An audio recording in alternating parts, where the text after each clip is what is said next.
នឈូននោះអភិមមកនេះឈូនគ្រឿងញៀនឲ្យព្រៀងចង់ញៀនចង់បានខោអោថ្មីមាសពេជ្រស្រីក្នុងឡានមិនខាន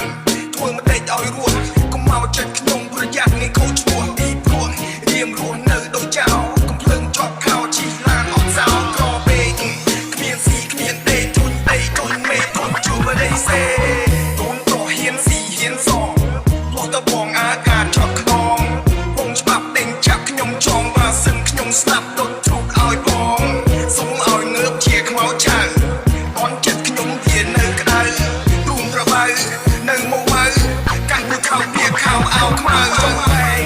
ចង់ហើទៅខ្លែងបើកឆាឆ្លប់ផ្សែងគួយសៃមិនឯងខំឯងជំរៀនសែនរលឹកមិត្តភក្តិចិត្តស្និទ្ធទូមួយជីវិតនាំគ្នាសុំលៀងកំបិតសាសខ្មែរក្នុងគុកគ្មានគេចូលចិត្ត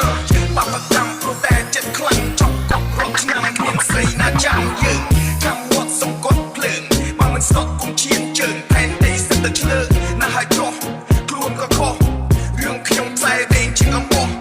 កោះកំភ្លើងឲ្យក្រត់ស្រណោហោះដងរងដាក់អាឈ្មោះញីណាដែលមិនស្មោះគុំធ្វើឲ្យចិត្តខ្ញុំខុសឡើយមុនអ្នកមានកំភ្លើងខ្ញុំសូមឆ្លងឆ្លើយកូនក៏ហ៊ានស៊ីហ៊ានសងផ្លោះទៅបងអាការឆក់ខ្នងពងច្បាប់ដេញចាប់ខ្ញុំចងបើសិនខ្ញុំស្ដាប់ដុតធូបឲ្យបងសូមឲ្យងើបជាខ្មោចឆៅ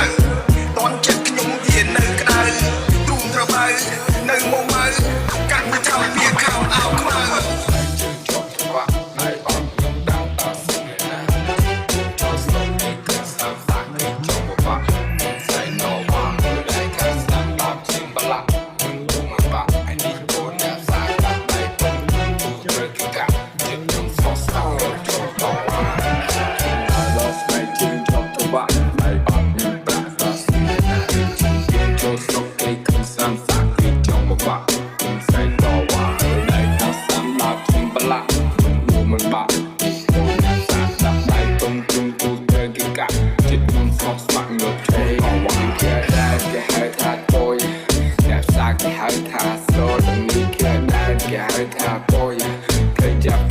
មករហូតអានេះគេដែរគេហៅថាតូចឃើញខ្ញុំទៅខ្ញុំកាត់កោនេះគេដែរគេហៅថាតូចលឿនឆានដល់បានបឡំបលោ